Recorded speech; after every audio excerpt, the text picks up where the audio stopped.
Bonsoir à toutes et à tous. Vous êtes les bienvenus ici dans cette nouvelle vidéoconférence sur la tribune d'éveil des consciences. Alors du côté de l'Europe, ça pleure réellement. Les Européens sont en train de comprendre les choses. Les Européens pleurent. Ils disent que le tout nouveau chef de l'OTAN, Mark Rutte, vient de les taper dans leur dos. Je ne veux pas utiliser l'expression qui s'y est pour éviter d'être censuré. Et dit que ce dernier a planté la chose dans leur dos. C'est une grosse trahison. Une véritable trahison puisque Mark Rutte, au lieu de servir aux intérêts de l'Europe, est en train de servir aux intérêts des États-Unis d'Amérique. Vous savez qu'à la base, l'OTAN a été créée pour protéger l'Europe. Oui. Et ensuite, voilà, les autres sont là, mais l'objectif principal, c'est de protéger l'Europe afin qu'il y ait la stabilité en Europe. Alors, le conflit a été déclenché en Ukraine. L'autre qui était à la tête de Jens Stoltenberg, qui était à la tête de l'OTAN, était soumis aux Européens. Mais cette fois-ci, Mark Rutte est plutôt soumis aux Américains. Et c'est à partir de là que le problème réel commence. Et surtout, ces dernières déclarations qu'il a eu à faire, c'est ce qui a poussé les dirigeants européens à être vraiment déçus de lui. Ils ont commencé à organiser des réunions en catimini pour vraiment décider qu'est-ce qu'il faut faire puisqu'ils ont vu que ça ne va plus chez eux. Alors, la vérité c'est que le conflit russo-ukrainien, la position des États-Unis d'Amérique, c'est de défendre leurs intérêts. Nous savons tous que ce n'est pas pour la paix que l'Amérique est là. L'Amérique n'est pas là pour la stabilité en Ukraine. Plus le conflit continue, plus l'Amérique devient prospère. C'est l'Amérique qui gagne les bénéfices. Puisque les équipements militaires et autres sont payés avec des entreprises militaires américaines, tout est payé de ce côté-là, presque.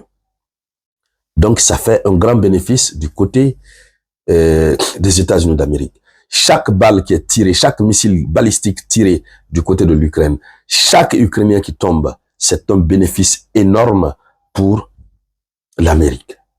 On le sait. Les Européens le savent aussi. Et donc, les Européens, ayant compris cela, ils veulent plutôt un chef de l'OTAN qui soit là pour défendre leurs intérêts, pour protéger leurs intérêts. Donc l'OTAN se divise. On se souvient, lors de la première mandature de Donald Trump, il avait mis une pression terrible sur l'Europe. Il avait dit que les Européens devaient payer plus d'argent pour financer l'OTAN. Ou au cas contraire, les États-Unis d'Amérique vont se retirer. Donc, lui cherche toujours à faire payer des factures à l'Europe. Et c'est ce que l'Europe n'aime pas du tout. Ils n'ont pas l'argent. Ils ne veulent pas de cela. Alors, cette fois-ci, Mark Rutte met le pied dans le plat à travers ses déclarations récentes. Qu'est-ce que Mark Rutte a eu à dire et qui choque autant les Européens et qui pousse les Européens à estimer que Mark Rutte les a trahis?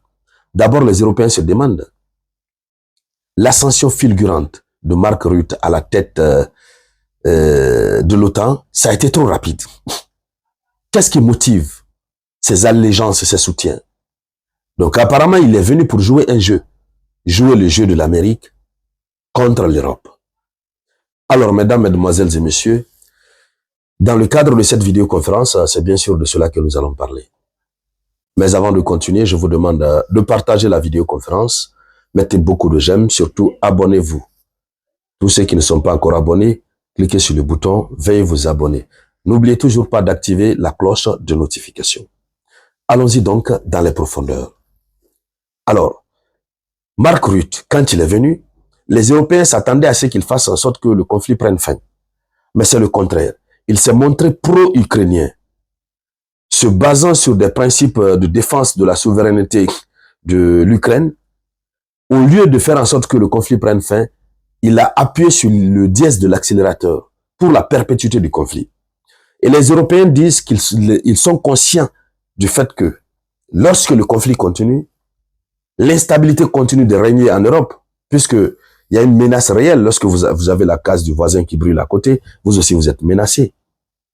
Donc les Européens veulent vite en finir avec ce conflit.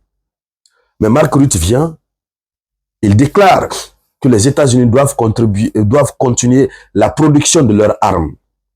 Toutes les entreprises confondues. Il faut continuer à produire. Ça veut dire que s'ils doivent continuer à produire leurs armes, il y a quelque part où on va les envoyer. En tout cas, en Ukraine, ça va aller là-bas. Ce qui veut dire que le conflit en Ukraine n'est pas prêt à prendre fin. Mais on peut comprendre ça, puisque l'objectif de l'OTAN, c'est de soutenir militairement l'Ukraine. Quand il dit aux États-Unis et aux entreprises américaines de continuer la production massive des armements, on peut comprendre. Mais ce qui choque de plus les Européens, c'est quand il dit aux Européens de payer la facture. L'Amérique va produire, l'Europe paye la facture. Donc, l'Europe achète les armes avec l'Amérique, on envoie ça en Ukraine, au nom de la défense de l'Ukraine, au nom de l'aide militaire à apporter à l'Ukraine. C'est cette partie qui fait très très mal à l'Europe. Comment on peut les demander de payer la facture? D'abord, le premier élément, c'est que tant que cette guerre continue, tant que la guerre continue, ils sont dans une instabilité, pas de paix. Tandis que de l'autre côté de l'Atlantique, les Américains vivent tranquillement. Deuxièmement, ils demandent à ce que les Européens payent la facture. Ça veut dire, les Européens doivent enrichir l'Amérique. Or, tout le monde sait que c'est un jeu. C'est un jeu dangereux dans lequel l'Amérique est en train de s'enrichir, de se faire énormément de profit. Les entreprises américaines qui produisent les munitions, qui produisent les missiles, s'enrichissent mais énormément. L'Europe ne gagne rien, sauf dépenser. C'est ce qui fait mal à l'Europe. Alors, les Européens estiment que le financement des fabricants américains, ça, c'est une chose très grave. Et tout ça là, ce n'est pas un leadership. Si l'Europe prend la tête, finance, etc., ce n'est pas un leadership. Non, ce n'est pas du leadership, mais c'est plutôt la servitude. Puisque Donald Trump même a dit tout récemment que non, c'est le chef de l'OTAN même qui a dit, qui a demandé aux pays de l'OTAN d'augmenter, c'était Donald Trump, j'ai fait erreur, d'augmenter leur budget de défense à 5%. C'est cette partie-là, payer la facture. Et Mark Rutte a validé ça.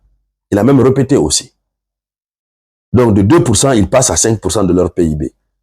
L'Amérique va payer. Mais les 3% qui ont été augmentés là, l'argent là ira où? Ça va pas en Ukraine, puisque en Ukraine, ce sont les objets physiques qui partent. L'argent va aux États-Unis d'Amérique. Donc, les Européens ont comme l'impression que c'est une politique pour appauvrir réellement l'Europe. C'est servi de l'Europe. Alors, ils disent que ce n'est pas de leadership, c'est de la servitude. Ils disent que ce n'est pas une alliance. Ils ne sont pas dans une alliance. C'est de l'exploitation. Ils sont en train d'être exploités par l'Amérique. Et dans cette exploitation, c'est le chef de l'OTAN qui est en train de faire le jeu. Alors, rien ne va. On se demande comment cette situation va connaître son épilogue, sa fin. Quoi qu'il advienne, on va continuer de suivre cette actualité. Tout ce qui va en découler, on reviendra ici sur la tribune d'éveil des consciences pour pouvoir en parler.